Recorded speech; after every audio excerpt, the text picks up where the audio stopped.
Hvis du vil benytte SmartPrint, så skal du gå ind og tilmelde dig. Det gør du direkte i C5 Online. Du skal klikke ind på modulet generelt, ind under kartotek og ind under firmakartotek.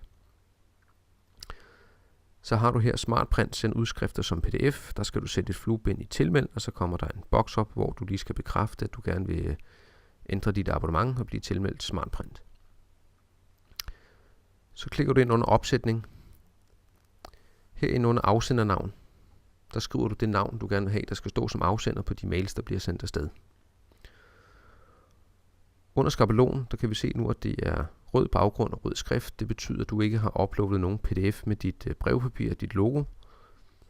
Det kan du gøre ved at klikke i højre side under Upload skabelon. Så finder du den PDF-fil, du vil uploade, og sørg for, at størrelsen er A4-format. Du vælger filen, og så klikker du gem. Så bliver den uploadet. Du kan se, at skriften er nu ændret til grøn. Det betyder, at den er godkendt, og den er lagt på. Så har vi det, der hedder personlig opsætning. Det er lige nu deaktiveret. Det kommer jeg tilbage til lige om lidt. Under e-mail, der kan du vælge at deaktivere e-mail. Det vil sige, at det bliver aldrig sendt som mail. Dine udskrifter vil blive printet ud på din standardprinter, og dit brevpapir vil blive flettet på udskrifterne. Hvis du vil sende via e-mail, så kan du sætte flueben i bekræft e-mail. Det vil sige, at hver gang du udskriver noget, så kommer der en boks op, hvor du skal indtaste den mailadresse, det skal sendes til. Du kan også sætte flueben i det, der hedder benyt altid e-mail. Så vil den automatisk tage den mailadresse, der står på debitorkortet eller orderkortet, og sende til den. Så udfylder du den mailadresse, der skal være afsender. Du har mulighed for at skrive en CC-modtager på, og du kan også skrive en BCC-modtager. Så har vi e-mail standardtekster. Det er det indhold, der vil komme i mailen på de forskellige rapporter, udskrifter, du kan sende afsted som e-mail. Til f.eks. faktura. Der har jeg lavet en tekst, der hedder: hej, din faktura er vedhæftet, og så venlig hilsen vores firmanavn. Så sørg for at udfylde de rapporter, der er relevante for dem, du skal sende afsted.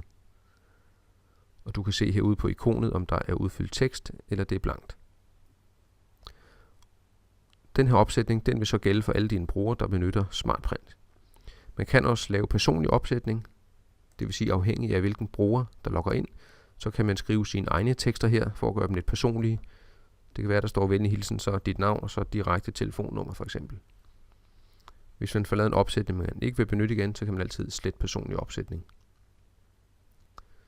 Når du udfylder det her, så er du klar til at tage det i brug. Så lukker du bare ned på krydset.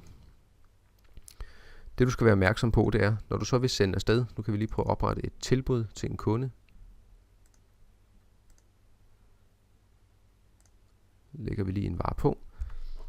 Det er, at du skal sørge for at skrive til den rigtige printer, den der hedder C5 Online. Så hvis jeg nu vil sende det her afsted som et tilbud, så klikker jeg OK. Og her kommer der så en boks op, hvor jeg skal bekræfte e-mailadressen. Det var fordi jeg satte flueben i før op i opsætningen at bekræfte e-mailadresse. Ja tak. Jeg udfylder den mailadresse, det skal sendes til. Så klikker jeg OK. Og så er det, du skal huske her, at den skal skrive til printer, og brugerprinteren skal være C5 Online. Nu bliver der så genereret en e-mail, hvor tilbuddet er vedhæftet som PDF, og den tekst, vi har lavet opsætningen for tilbud, den bliver indsat som hoved-e-mailen. Prøver jeg lige at åbne mit mailprogram. Jeg har modtaget tilbud her. Du kan se afsendernavnet og min mailadresse, det stemmer, og der er indsat den tekst, jeg havde skrevet. Og tilbuddet det er her som PDF-fil.